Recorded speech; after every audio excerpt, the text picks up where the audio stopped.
저희가 이제 저도 오후 예배 찬양 인도를 하잖아요. 근데 저희가 보통 이렇게 찬양 이제 콘티를 공유 드릴 때 보통 이렇게 멘트를 한마디를 같이 넣어서 드려요. 뭐 이번 주 우리가 어떻게 살았으면 좋겠습니다. 근데 예찬도 원사님이 보내신 제가 멘트를 한번 읽어드릴게요. 네, 실제 상황입니다. 이번 한 주도 자비로우신 예수 그리스도를 신뢰하며 채워주시는 은혜를 넉넉히 경험하시는 찬양팀이 되시기를 소망합니다. 이렇게 예찬 선생 보냈어요. 네, 누가 아멘 아직 내 말씀 전하지 않았습니다. 근데 깜짝 놀랐어요. 채워주시는 은혜. 그게 오늘의 핵심이거든요. 그리고 벌써 말씀을 다 들으셨는데, 그래서 오늘 말씀 가운데 정말 하나님만이 채워주시는 그 은혜를 경험하는 저희 성도님들이 되었으면 좋겠습니다. 네, 성도님, 저희가 읽은 말씀은요 룻기서라는 이제 말씀인데요. 룻기서는 분량이 적은 만큼 되게 추각적인 하나님의 일하심이 그 내용 가운데 잘 담겨져 있습니다. 그래서 어떤 이들은요 룻기서를요 구속사의 축소판이라고도 이야기를 해요. 그래서 룻기서의 전책이요, 룻기서 전의 책이 사사기입니다. 사사기, 룻기, 그리고 사무엘서 사이에 있는 뭐라고도 부르냐면요 진주라고도 불러요. 그래서 마치 껍데기같이 딱딱한 그 사사기와 사무엘상 그 사이에 있는 룻기는 되게 진주 같은 것이다 라고 이제 이야기를 하는데요. 그도 그런 것이 우리가 앞으로 말씀을 통해서도 살펴보겠지만요, 룻기서 1장 16절 17절에는요 이 여인 룻의 소중한 신앙 고백이 담겨 있습니다. 제가 읽어드리면, 어머니께서 가시는 곳에 나도 가고 어머니께서 머무시는 곳에서 나도 머물겠나이다. 어머니의 백성이 나의 백성이 되고 어머니의 하나님이 나의 하나님이 되시리니 만일 내가 죽는 것 외에 어머니를 떠나면 여호와께서 내게 벌을 내리시고 더 내리시기를 원하나이다. 시어머니 나오미에게 전해지는 하나님을 향한 룻의 신앙 고백이거든요. 그래서 이 고백을 보면요 마치 신약 성경의 제자들이 제자도의 고백을 하는 것과 같아요. 그래서 많은 분들이 뭐 믿거나 말거나 이런 며느리를 만나기를 원하시더라고요. 많은 시어머니 분들이 어머니가 가는 곳을 내가 가겠습니다. 어머니가 머무는 곳을 내가 머물겠습니다. 네, 믿거나 말거나 그런 걸 많이 원한다고 하는데요. 그렇다면 그렇게 소중하고 그렇게 진주 같은 룻기서를 기대하는 마음으로 첫 페이지를 딱 열면요 전혀 진주와는 다른 아주 비참한 상황을 맞이하게 됩니다. 저희가 읽진 않았지만요 룻기서 1장 1절부터 5절은요 나오미가 처한 비참한 상황을 말해줘요. 나오미의 개인이 처한 비참함도 있지만요 그걸 얘기하기 전에 먼저는 그 고국이 처한 비참함을 먼저 이야기해 주는데요, 우리 룻기서 1장 1절이 이렇게 시작합니다. 룻기서 1장 1절입니다. 자, 우리 다 함께 룻기서 1장 1절 시작. 사사들이 치리하던 때 그 땅에 흉년이 드니라. 유다 베들레헴 한 사람이 그의 아내와 두 아들을 데리고 모압 지방에 가서 거류하였는데, 네, 룻기서 1장 1절을 시작하면서 바로 1절을 시작하면서 지금 뭐라고 얘기하냐면요 흉년이 들었다라고 얘기해요.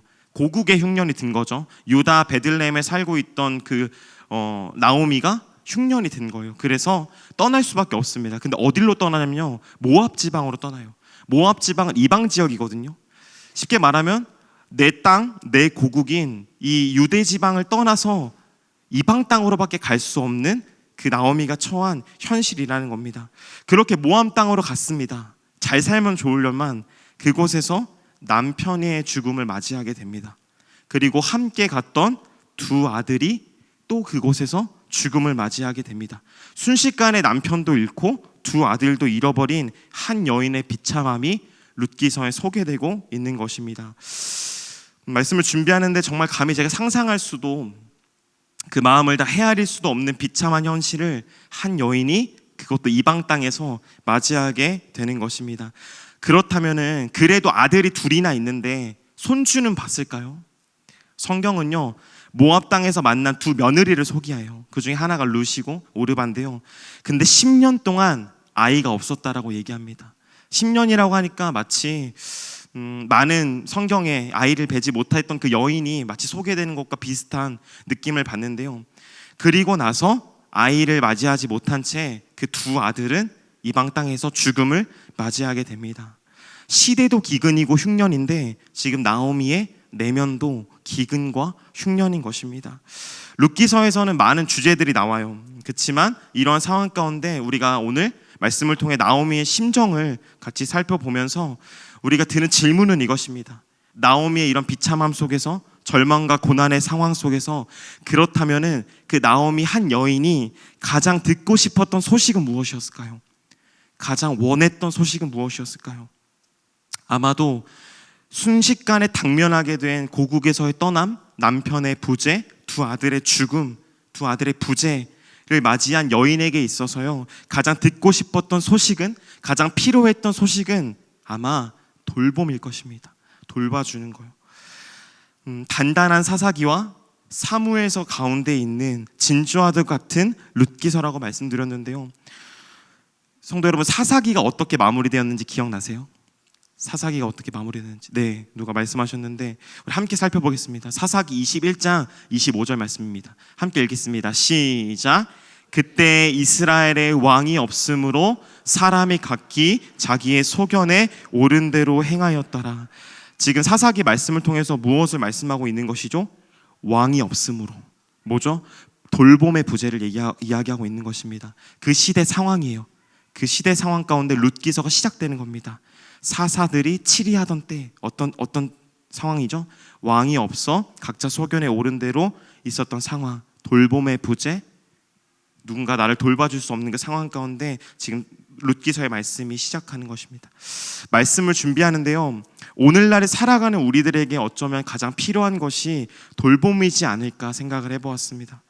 제가 오늘 말씀을 준비하면서 깜짝 놀란 것은요, 담임 목사님께서 이미 오전 설교를 통해서 언급해 주셨더라고요, 이 내용들을.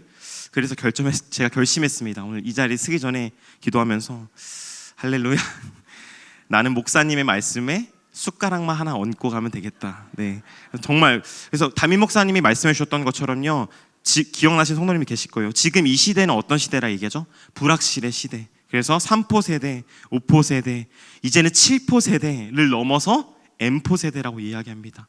자신의 그런 만족과 경제적 유익을 위해서 모든 것들을 다 포기하는 세대가 되어버렸어요.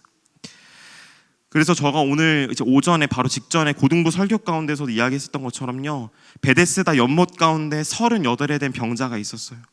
베데스다는요, 자비의 집이라는 뜻인데요, 자비의 집이 어느새 경쟁의 집, 좌절의 집이 되어버렸습니다. 그 누구도 나를 돌봐주지 않는 것처럼 느껴지는, 거리의 한복판에 나 홀로 있는 것처럼 느껴지는 상황 가운데 아마도 나오미는요, 외치고 싶었을 것입니다. 그리고 우리 또한 외치고 싶습니다. 누가 나를 돌봐줄 자 없나? 누가 나를 채워줄 자 없나?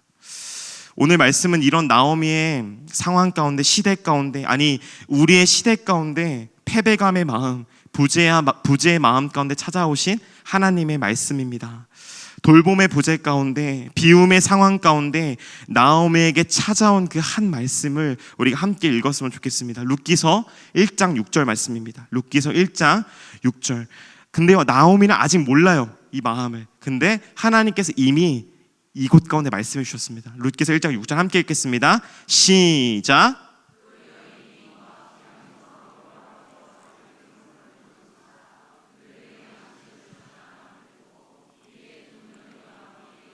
모압 지방에서 돌아오려 하여. 아멘. 우리 함께 따라해 주시겠습니까? 여호와께서 자기 백성을 돌보시사. 아멘. 비참한 상황 가운데요, 하나님께서는 이미 나오미를 잊지 않으셨습니다. 그리고 하나님께서는 자기 백성을 돌보시사 이미 말씀하셨어요, 나오미에게. 자기 백성을 돌보시겠다는 하나님의 말씀은요, 언약을 이야기하는 겁니다. 언약의 신실하신 하나님이요, 이것은 하나님의 결심이고 하나님의 이미 확증이고 확정입니다. 파카드라는 단어인데요, 이 결심하다, 이 돌보시다라는 말은요, 창세기 21장 1절에서요, 여호와께서 말씀하신 대로 사라를 돌보셨고, 아브라함의 아내 사라가 약속을 받고 아이를 낳지 못하는 상황 가운데, 그 약속의 신뢰를 더 이상 믿을 수 없는 상황 가운데 드디어 사라에게 이삭이라는 아들이 주어져요. 그리고 나서 여호와께서 사라를 돌보셨으므로 그 이후에 이삭이 출생합니다. 그의 이름의 뜻은 웃음, 하나님이 나를 웃게 하셨다. 그게 사라의 고백이었어요. 또 볼까요? 창세기 50장 24, 25절에서는요, 하나님이 반드시 당신들을 돌보시리니 요셉이 죽음을 맞이하기 이전에 형들 염려하지 마, 걱정하지 마, 두려워하지 마. 하나님께서 나를 형들보다 먼저 애굽에 보내셔서 악을 선으로 바꾸셨어. 이는 하나님을 바라보게 하기 위해서야. 하나님께서 반드시 너희들을 돌볼 거야. 그 돌봄을 이야기하는 겁니다. 그리고 마지막 출애굽 2장 25절입니다. 하나님이 이스라엘 자손을 돌보셨고, 어떤 지금 장면이죠? 애굽에서 종살이하고 있는 이스라엘 백성들이 하나님께 부르짖습니다. 이스라엘의 자손의 고된 노동으로 말미암아 하나님께 부르짖을 때 하나님께서 말씀하시는 것이죠. 그들과 세운 언약을 기억하사 그들을 돌보셨고, 그래서 그 이후 모세를 준비시킵니다. 이때 사용되어진 단어가 돌보시사라는 단어입니다. 자신이 돌봄을 받을 수 있는 자리를 드디어 나오미가 발견하게 되는 것입니다. 그래서 그가 드디어 아픔을 딛고 그 자리에서 일어납니다. 우리 다시 한 번만 룻기서 1장 6절을 읽어보겠습니다. 룻기서 1장 6절 시작. 그 여인이 모압 지방에서 여호와께서 자기 백성을 돌보시사 그들에게 양식을 주셨다함을 듣고 이에 두 며느리와 함께 일어나 모압 지방에서 돌아오려 하여. 아멘. 이번에 주목해야 될 단어는요, 일어나입니다. 일어나. 듣고 일어나. 하나님의 돌보심, 양식을 주심을 듣고 나오미가 드디어 그 앉은 무너진 자리에서 일어납니다. 의지의 표현입니다. 그 말을 듣고 나오미가 일어난 것입니다. 그리고 드디어 나오미는요, 자신이 사랑하는 고국 땅 유대 베들레헴으로 돌아갈 준비를 마칩니다. 우연이기에는 하나님의 미묘한 섭리가 느껴지는 베들레헴이란 뜻은 어떤 뜻을 가지고 있냐면요, 빵의 집이라는 뜻을 가지고 있어요. 베들레헴이라는 뜻은 빵의 집, 떡의 집, 고기의 집이라는 뜻을 가지고 있습니다. 하나님께서 나오미를 돌보셔서 허락하셔서 양식을 허락하시고 그 양식의 땅, 고기의 땅인 베들레헴 그 고국 땅으로 다시 한번 나오미를 부르시고 들어가게 하시는 장면입니다. 결국 나오미는 베들레헴에 이르게 되는데요, 우리 본문 말씀 1장 22절을 살펴보겠습니다. 1장 22절입니다. 시작. 나오미가 모압 지방에서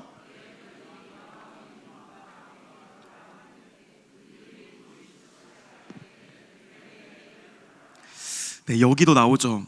보리 추수를 시작할 때 베들레헴에 이르렀더라. 너무 감격스러운 순간입니다. 기근의 상징이었던 나오미, 비움의 상징이었던 나오미가 보리 추수를 시작할 때에 베들레헴 빵의 집에 초대를 받고 들어가게 된다는 것입니다. 이 나오미는요, 모든 것들을 다 잃어버리고 이방 땅으로 가게 되었어요. 이방 땅에서 어떻게 살아가야 할지, 그 고난과 그 기근과 개인의 흉년으로 인하여 어떻게 살아갈지를 몰랐어요. 근데 다시 한번 베들레헴으로 불림을 받는 겁니다. 추수할 때. 이것이 하나님의 이끄심인데요, 드디어 나오미는요, 채움과 풍족을 경험하게 되는 것입니다. 여기서 나오미 이야기가 마치면 얼마나 좋을까요? 얼마나 감사할까요? 근데 베들레헴으로 돌아온 나오미의 반응이 조금 이상합니다. 많은 사람들이 베들레헴으로 돌아온 나오미를 반깁니다. 친구였고 가족이었고 이웃이었어요. 그러니까 고국 베들레헴으로 돌아올 때 나오미를 엄청 반겼습니다. 이는 나오미가 아니냐. 나오미란 뜻은 어떤 뜻이냐면요, 좋은 성경책 있으신 분들은 밑에 각주가 달려있는데요, 희락이라는 뜻입니다. 나오미 이름 뜻이요, 기쁨, 희락이라는 뜻입니다. 이야기하는 거예요. 기쁨이 온다, 희락이 온다. 드디어 나오미가 희락의 때, 평안의 때, 기쁨의 때에 고국 땅을 밟게 되었구나. 기뻐해야 되잖아요. 근데 나오미의 반응이 이상합니다. 우리 그 말씀이 본문 1장 20절, 21절에 있습니다. 본문 1장 20절에서 21절 말씀입니다. 함께 읽겠습니다. 시작. 내가 풍족하게 나갔던, 네, 제가 읽어드릴게요. 제가 잘못 드린 것 같아서.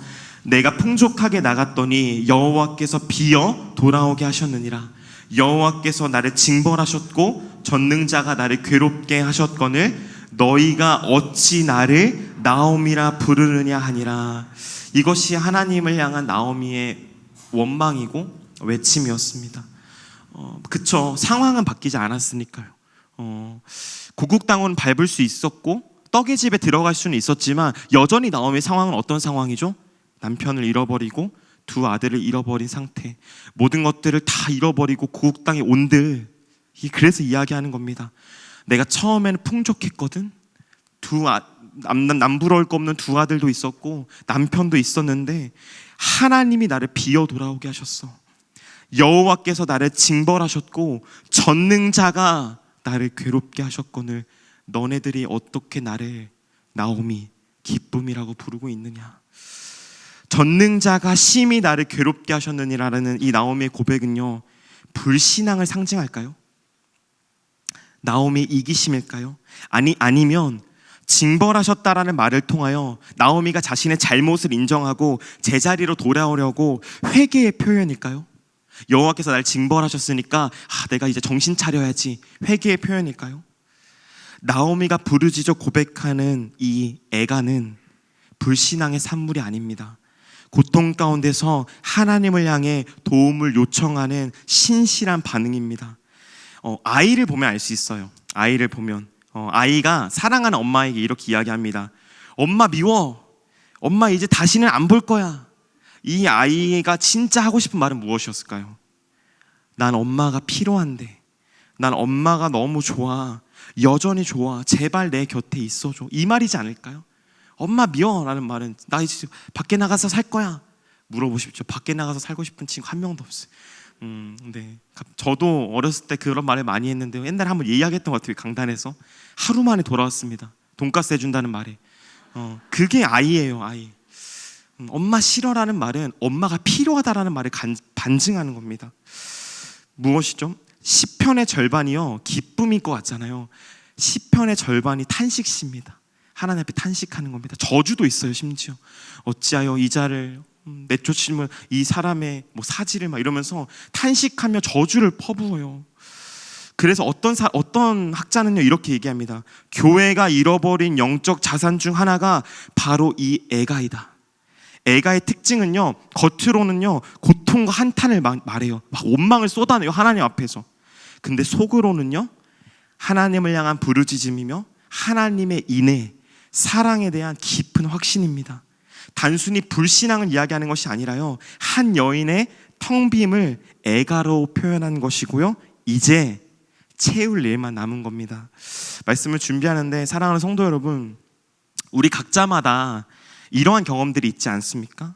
도저히 억울하고 답답하고 화가 나고 하나님 앞에 원망인 듯 다 토해내었을 때 중내 산에 이야기하면서 하나님 어떻게 나한테 이러실 수 있냐고 한나가 떠오르더라고요. 말씀에 보면요, 엘리 제사장이 한나를 봤는데 마치 독주에 취한 여인처럼 느껴질 때요. 얼마나 발버둥 치며 기도했으면.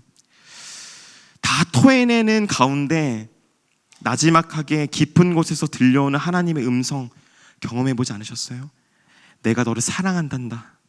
그럼에도 여전히 너는 내 자녀란다. 나는 전능자 너의 하나님이란다. 아니 하나님 장난하십니까? 지금 상황이 이렇게 어려운데 하나님 뭐 하는 중이세요? 근데 계속해서 원망을 쏟아내면 쏟아낼수록 깊은 마음 속에서 하나님께서 말씀하시는 것은요, 은혜와 사랑이에요. 계속 올라오는 거예요. 내가 너를 사랑한단다. 힘들고 어려웠지? 내가 여전히 너를 사랑한단다. 그 양가 감정 가운데 어느새 은혜와 사랑의 감격 때문에 은혜의 눈물, 감사의 눈물, 회복의 눈물을 흘리고 있는 나 자신을 발견한 적이 있으지 않으십니까? 분명 하나님 앞에 원망하고 있었는데, 하나님을 실망하기를 작정하고 나왔는데, 그렇게 고통을 내뱉고 한탄하고 후회하고 원망했는데 내 속에서 점점 하나님을 향한 확신과 전능자 하나님을 향한 신실함을 발견하고 그 깊은 사랑의 음성이 자꾸만 명확해지고 나 인생 가운데 확신 있게 일하신 하나님을 발견하는 그런 은혜의 자리, 경험이 있지 않으십니까? 나오미의 이런 고백은요, 말씀을 준비하는데 욥을 떠올리게 하더라고요. 욥기서 27장 2절입니다. 네, 마지막 말씀인데요, 욥기서 27장 2절입니다. 시작. 나의 정당함을 물리치신 하나님, 나의 영혼을 괴롭게 하신 전능자의 사심을 두고 맹세하노니. 동일해요, 나오미의 고백처럼. 뭘 얘기하고 있죠? 욥이 하나님 앞에 따지는 겁니다. 하나님, 제가 무엇을 잘못했습니까? 왜 나에게만 이런 고난이 있는 겁니까? 이런 욥의 원망과 탄식 가운데 하나님의 반응이 이렇습니다. 내가 무지한 말로 생각을 어둡게 하는구나. 너는 대장부처럼 허리를 묶고 내가 내게 묻는 것을 대답할지라. 내가 말할 테니 준비하라는 거죠. 내가 땅의 기초를 놓았을 때 너가 어디 있었니? 바다가 그 모태에서 터져 나올 때 그것을 문으로 가둔 자가 누구냐? 한계를 정하여 문빗장을 지르고 이르기를 내가 여기까지 오고 더 넘어가지 못하더니라고 그 한계를 정한 자가 누구니? 너가 젊은 사자의 식욕을 채워봤니? 까마귀 새끼가 하나님을 향하여 부르짖으며 먹을 것이 없어서 허우적거릴 때 그것을 위하여 먹이를 마련한 이가 누구냐? 이건 일부입니다. 이와 비슷한 말씀이 계속해서 욥을 향하여 쏟아내고 있는 거예요. 내가 누군지 알아? 내가 창조주 하나님인 거 너 알아? 내가 전능주 하나님인 거 너 아니? 계속해서 욥에게 말하는 거예요.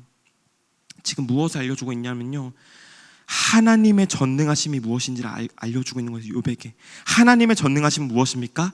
하나님의 뜻 그 자체입니다. 그래서 제가 옛날에 이런 말을 했습니다. 하나님은 선을 행하시는 분이 아니십니다. 하나님의 행하시는 모든 일들이 다 선입니다. 우리는요, 우리 나름대로 하나님의 전능하심이 있어요. 이래야지 하나님은 전능하신 분이야, 이래야지 하나님은 전지전능하신 분이셔 라고 이야기를 합니다. 근데 하나님 말씀하시는 거예요. 아니, 네가 생각하는 그 생각이 하나님의 전능하심이 아니라 내가 하는 모든 일들이 하나님의 전능함이야 라고 이야기를 하고 있는 겁니다. 말씀을 마무리하겠습니다. 우리가 보통 정리정돈을 할 때 무엇을 가장 먼저 결정하십니까? 정리정돈을 하실 때 무엇을 가장 먼저 결정하죠? 그렇죠. 비우는 것을 가장 먼저 결정합니다. 어떤 것을 버려야 될까? 그럼 왜 정리정돈을 할까요? 왜 비워야만 할까요? 왜 버려야만 할까요? 정리정돈을 할 때 왜죠? 또 다른 유용한 것, 실용한 것들을 다시 채워야 하기 때문입니다. 그래서 우리가 버리는 거예요. 계속 비우고 계속 그냥 내버리는 겁니다. 나오미에게도 그 시간이 필요했고 욥에게도 그 시간이 필요했고 우리에게도 그 시간이 필요한 것입니다. 전능자 하나님은요, 우리 편에서 전능하게 일하시는 램프의 진이가 아닙니다. 우리 안에서 여전히 역사하시는 성령 하나님에 의해서 우리가 비워내야 될 것들이 있어요. 버려야 될 것들이 있어요. 토해내야 될 것들이 있습니다. 왜죠? 다시 채우기 위해서, 진정한 전능자의 의미를 채우기 위해서. 그것이 바로 오늘 말씀의 제목인 엘샤다이, 우리가 고백해야 될 그 이름, 전능자 엘샤다이 하나님을 우리가 고백하는 겁니다. 그래서 우리는 고백합니다. 엘샤다이, 전능자 우리 하나님. 마지막으로 말씀을 준비하는데 우리의 시대, 한국교회 다음 세대는요, 돌봄의 부재인 것 같아요. 비움의 시기인 것 같습니다. 그러나 역설적으로 비움의 시기가 오히려 채움의 때라는 것을, 돌봄의 때라는 것을, 돌봄의 부재는요 오히려 채움의 시기라는 것을 기억하는 우리가 되기를 원합니다. 전능하신 하나님이 내 삶이 전능할 때, 내 상황이 전능할 때는요 보이지 않아요. 보기가 쉽지 않습니다. 왜죠? 기도하지 않아도, 오늘 목사님 말씀하셨던 것처럼 기도하지 않아도 모든 것이 나오기 때문이에요. 모든 것이 가능하기 때문입니다. 가장 어려울 때 역설적으로 전능의 하나님이 보이기 시작합니다. 내 삶에 하나님이 전혀 보이지 않을 때, 전혀 느껴지지 않을 때, 그때 사실은 전능의 하나님이 일하시기 시작할 때라는 겁니다. 사랑하는 성도 여러분, 외로움의 시기 가운데 있는 성도님들이 있으십니까? 비움의 자리 가운데 있는 분들이 있으세요? 다 비워져 있고 토해내는 것 같은 심정, 아무것도 느껴지지 않고 하나님이 보지 않은 것처럼 느껴지는 순간이 있으십니까? 너무 잘 가고 계십니다. 지금이 비움의 시기이고 채움의 때입니다. 비워야지만 채워질 수 있고 버려야지만 다시 얻어질 수 있습니다. 그래서 목사님이 말씀하셨던 것처럼 기도해야 돼요. 어떤 기도요? 엘샤다이, 전능의 하나님 여전히 나와 함께하여 주시옵소서 고백하는 것입니다. 그 하나님께서 반드시 여러분들을 돌보시고 전능의 하나님을 찾는 자들에게 다시금 채움의 자리를 허락하실 것임을 확신합니다. 아멘. 기도하겠습니다.